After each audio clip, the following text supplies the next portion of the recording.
Kondisi ekonomi global saat ini memang penuh ketidakpastian. Namun, Indonesia memiliki strategi khusus untuk menjaga stabilitas ekonominya, yaitu melalui proyek-proyek hilirisasi. Program hilirisasi ini merupakan fokus utama dari pemerintahan Prabowo yang bertujuan untuk mengolah sumber daya alam dalam negeri. Dengan demikian, sumber daya alam tidak hanya diekspor sebagai bahan mentah, tetapi diolah menjadi produk bernilai tambah yang lebih tinggi. Saat ini, pemerintah memfokuskan perhatian pada 21 mega proyek hilirisasi tahap pertama yang didanai melalui Danantara. Tak tanggung-tanggung, pemerintah telah mengalokasikan dana sebesar 858 triliun rupiah untuk menyukseskan proyek ini. Untuk diketahui Sobat Sumatera, beberapa di antara proyek tersebut berlokasi di regional Sumatera. Bahkan salah satu proyek tersebut merupakan proyek termahal dalam program ini. Jika kalian penasaran proyek apa sajakah? Mari, langsung saja simak videonya.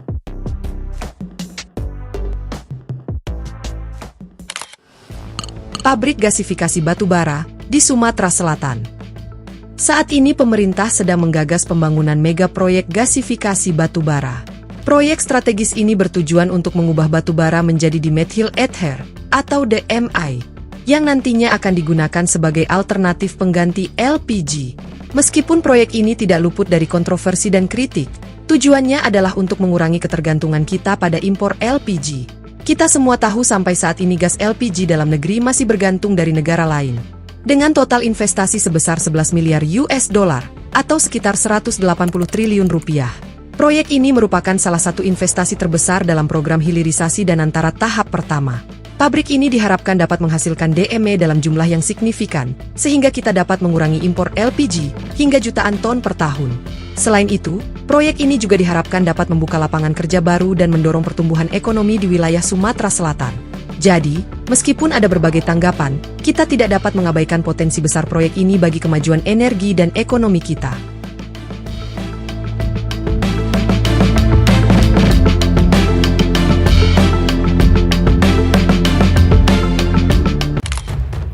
Kilang minyak raksasa. Para pemirsa Raffles ID, mari kita fokus pada salah satu proyek paling ambisius dalam sektor energi Indonesia, yaitu pembangunan kilang minyak raksasa di sekitar Pulau Batam. Proyek ini bukan sekadar kilang minyak biasa, tetapi merupakan kilang termewah dan terbesar yang pernah dibangun di Indonesia. Dengan nilai investasi mencapai 12,5 miliar dolar Amerika.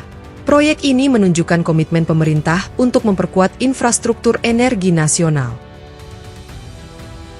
Dengan kapasitas produksi 500.000 barel per hari, kilang ini akan menjadi salah satu yang terbesar di Indonesia dan bertujuan untuk meningkatkan ketahanan energi nasional. Ini merupakan langkah strategis untuk memenuhi kebutuhan bahan bakar minyak dalam negeri yang terus meningkat, sekaligus mengurangi ketergantungan pada impor. Selain mengurangi ketergantungan pada impor, proyek ini juga berpotensi menghemat hingga 182,5 juta barel minyak per tahun, atau setara dengan 16,7 miliar US dollar.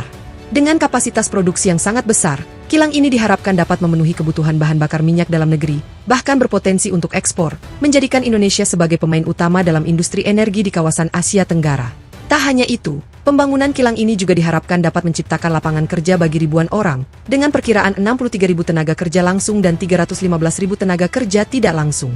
Yang tak kalah penting, dengan memproduksi minyak sendiri, kita bisa mengurangi impor, yang seperti kita ketahui bersama, seringkali menjadi lahan subur bagi praktik korupsi oleh mafia migas, seperti yang sedang ramai diperbincangkan belakangan ini.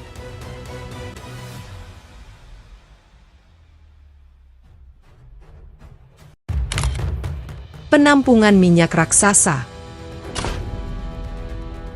Selain pembangunan kilang minyak berkapasitas jumbo, rupanya pemerintah juga berencana membangun fasilitas penyimpanan minyak atau cadangan penyangga energi, CPE, di Pulau Nipa, Kepulauan Riau. Sebagai bagian dari upaya mencapai kedaulatan energi dan mengantisipasi ketidakstabilan harga minyak global. Proyek tersebut akan dirancang sebagai fasilitas penyimpanan cadangan, agar kapasitas penampungan minyak nasional dapat bertambah hingga 30 hari dari kemampuan saat ini, yang hanya 21 hari. Pembangunan fasilitas tersebut merupakan salah satu upaya Indonesia untuk mencapai kedaulatan energi, sebagaimana yang ditargetkan Presiden Prabowo Subianto. Namun untuk nilai investasinya belum bisa dipastikan karena masih dalam tahap kajian dan perencanaan.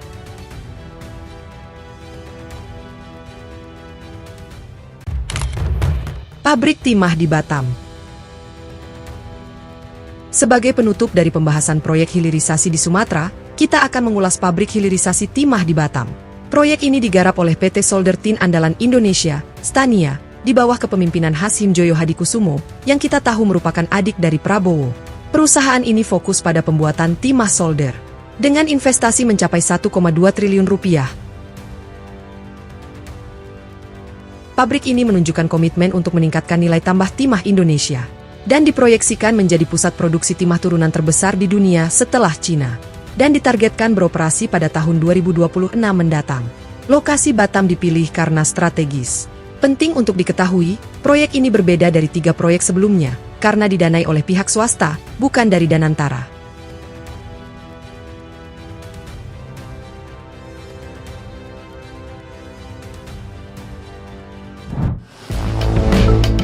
Para pemirsa Raffles ID, kita telah menelusuri 4 mega proyek hilirisasi yang sedang dan akan digarap di Sumatera. Ini menunjukkan tekad kuat pemerintah Indonesia untuk mengoptimalkan kekayaan alamnya. Perlu diingat, proyek-proyek yang kita bahas ini hanyalah sebagian kecil dari keseluruhan proyek yang telah disampaikan ke publik. Totalnya, ada 21 mega proyek hilirisasi yang segera digarap, dan ini adalah proyek-proyek tahap pertama yang bersumber dari pembiayaan Danantara dengan fokus utama pada sektor minyak dan gas bumi atau migas. Ini adalah langkah awal dari upaya besar Indonesia untuk mencapai kemandirian energi, demi mewujudkan Indonesia yang mandiri dan berdaulat. Jangan lupa untuk like, komen, dan subscribe channel Raffles ID, agar Anda tidak ketinggalan informasi menarik lainnya. Sampai jumpa di video berikutnya.